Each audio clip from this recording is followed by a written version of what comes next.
But you know, you guys, I have been in these markets on some level since 1964, when I was 10 years old with my Uncle Al. And I cut my teeth on this stuff because that's what I personally am really looking at. Anything other than that is kind of just a short-term trade. And what are you gonna trade things into? Fiat money? I mean, that's crazy talk, to be perfectly honest with you, unless, of course, you're going to pay off a mortgage or you're going to buy something you can only use fiat money. But this is the time to be accumulating, actually, both gold and silver, but for very different reasons. So let's take a look at that. Historically, you'll see that ratio, the price of gold and the price of silver, grow more narrow. Maybe 15 to 1, 16 to 1, 19 to 1, right? And we know that right now it's very, very high, somewhere around 70 to 1. And it was certainly even higher than that here when we were above 110 to 1. It was close to 120 to 1. So that gap is growing more narrow. That is not a surprise going into a currency reset. That is typically what does happen. But people have,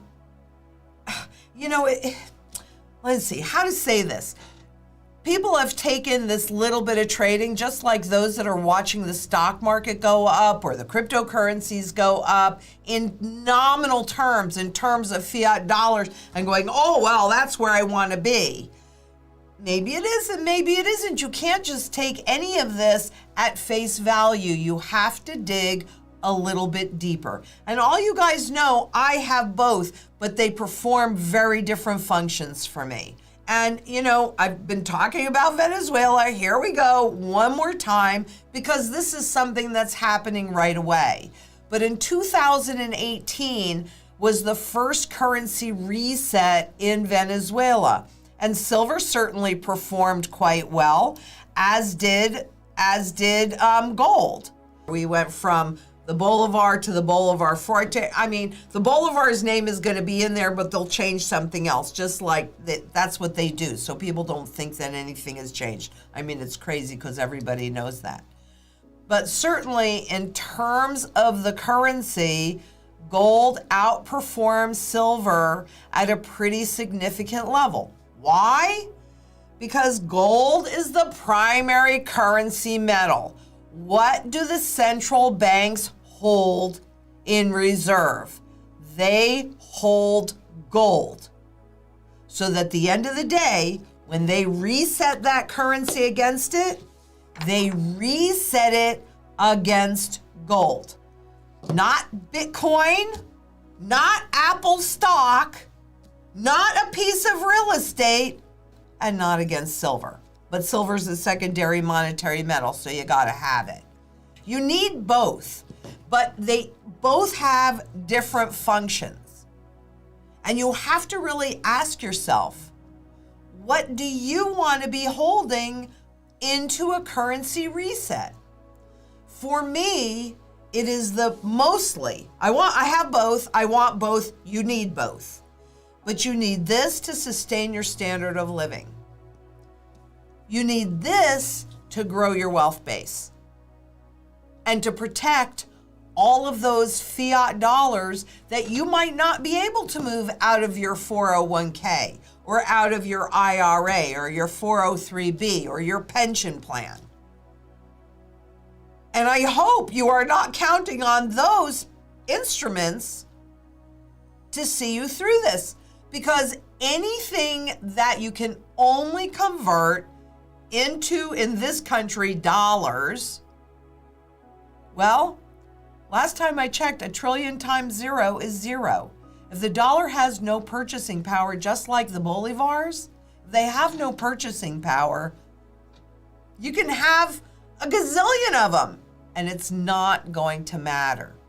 But personally, I own more gold than I do silver, because silver is about sustaining my standard of living. Gold is about protecting the wealth I have and being in a position to take advantage of the opportunities that lie ahead of us. And just as another example, because we all know that food becomes the biggest issue for people during these transitions. But I do want you to keep in mind that gold-silver ratio maintains until it doesn't. Just like the stock markets stay up until they don't. So I really wanted to clarify that. That's part of the strategy. I mean, you know, I've studied currency life cycles since 1987. There are repeatable patterns that happen every time. So I cannot guarantee tomorrow because that's way beyond my control. But if something has happened over 4,800 times and we're doing the same things, I'm thinking we're gonna get the same results. So you need both. You need silver for barterability and to sustain your current standard of living. You need gold to protect any wealth, and I mean and your property taxes, which is a big risk. To pay off your mortgage is another big risk. So it's about functionality as a wealth shield, and you'll know how much silver do I need to sustain my current standard of living through this reset, and how much gold do I need to do that, because of course if you got a significant chronic health issue, then you need to make sure that those expenses are covered and that you can get the medications and the different things that you need. But also to put you in a position to take advantage of these opportunities that present.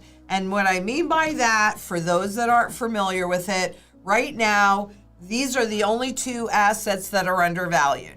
Everything else, stocks, bonds, real estate, all of that, severely overvalued. That will change.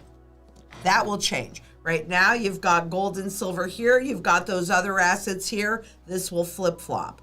Then your gold is what you're going to use to convert into these other assets and income-producing assets when they are undervalued. I would not be selling my gold to buy silver.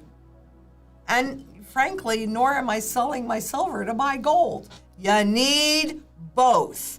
But it is the gold against which they reset the currency. So that's why that is one big reason anyway, why that is the lion's share of my personal portfolio. And I think it needs to be the lion's share of yours as well.